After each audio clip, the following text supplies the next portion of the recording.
শিবিরের আসলে এককভাবে জেতার কোনো সম্ভাবনা আমরা দেখি না, কারণ বট আইডি তো ভোট দিতে পারে না। যদি বট আইডি ভোট দিতে পারতো তাহলে শিবির জিততো, কিন্তু আসলে বটের দুনিয়া আর আসল দুনিয়ার মধ্যে অনেক তফাৎ আছে। কাজে শিবির ইলেকশন জিতবে এইসব গাল গল্প, তারা মিডিয়া যেহেতু পুরোপুরি তাদের দখলে, তারা এরকম ন্যারেটিভ নির্মাণ করতে পারে, তারা নানান মানুষকে সাধারণ শিক্ষার্থী বলে শিবির জনপ্রিয়তা দেখাতে পারে। কিন্তু আমরা এই ব্যাপারে পূর্ণ আস্থা রাখি যে হচ্ছে শিবির এই ক্যাম্পাসের মেজরিটি তো দূরস্থান, বৃহত্তর অর্থে কোনো সিগনিফিকেন্ট অংশের ভোটও পাবে না। এখন চ্যালেঞ্জটি হচ্ছে শিবিরের বাইরে যেহেতু অসংখ্য প্যানেল রয়েছে, তো সেই প্যানেলগুলির মধ্যে নানান রকম ভোট কাটাকাটির মধ্য দিয়ে শিবির বের হয়ে যেতে পারে কিনা, সেরকম একটি সম্ভাবনা হয়তো অনেক ক্ষেত্রে থাকতে পারে। কিন্তু আসলে শিবির ইলেকশন জিতে যাবে এবং শিবির ইলেকশন জিতবে দেখে আমরা বয়কট করবো, এইগুলা হচ্ছে যেসব ডিলিউশনাল মানুষজন এখনো মনে করে যে বাংলাদেশের মানুষ মুক্তিযুদ্ধের প্রশ্নে আপোষ করতে প্রস্তুত, সেই সব ডিলিউশনাল মূর্খ লোকজনের পক্ষে।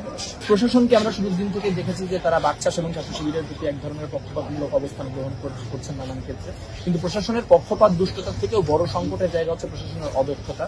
তারা যদি আসলে নিরপেক্ষতা বজায় রাখারও চেষ্টা করেন, তারা বিভিন্ন বিষয়ে এত অদূরদর্শী যে অদূরদর্শিতার কারণে নানান রকম ক্রাইসিস প্রতি মুহূর্তে তৈরি হচ্ছে, এবং সেই ক্রাইসিসগুলো ডিল করার জন্য যেই ধরনের দক্ষতা থাকা প্রয়োজন, দেখানো প্রয়োজন, সেই দক্ষতা কিন্তু তারা দেখাতে সক্ষম হচ্ছে না। আব্দুল কাদের, তিনি অভ্যুত্থানের একজন গুরুত্বপূর্ণ মুখ, তিনি ভিপি পদে নির্বাচন করছেন, আমি নিজে সাধারণ সম্পাদক পদে নির্বাচন করছি। আপনি জানেন ইয়াপা, তিনিও স্বৈরাচার বিরোধী আন্দোলনের একজন গুরুত্বপূর্ণ মুখ, তিনি ভিপি পদে নির্বাচন করছেন আমাদের প্যানেল থেকে। আরো অসংখ্য আপনি দেখতে পাবেন যে হচ্ছেন এখানে রয়েছেন। তো তারা যখনই কেউ কোনো পোস্ট দিচ্ছেন, সেই পোস্ট যেখানেই দেওয়া হোক না কেন সেখানে হাজারে হাজারে হাতে ভেসে যাচ্ছে। তার মানে আসলে বাংলাদেশের অধিকাংশ মানুষই তাহলে আসলে সেই হিসেবে তো মনে হয় জামাত বা শিবির, যদি আপনি আপনি আইডি বা রিয়াকশন অনুযায়ী বিবেচনা করেন অনলাইনে।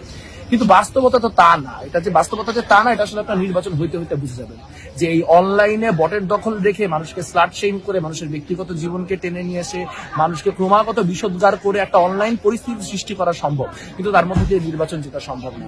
ঢাকা বিশ্ববিদ্যালয়ের যে সাইলেন্ট মেজরিটি চুপ করে বসে আছে, তারা মুক্তিযুদ্ধের প্রশ্নে তাদের যে দম্ভ এবং বেয়াদবি, এটিকে ভালো চোখে দেখছে না। এর ফল আপনারা 9 সেপ্টেম্বর বুঝে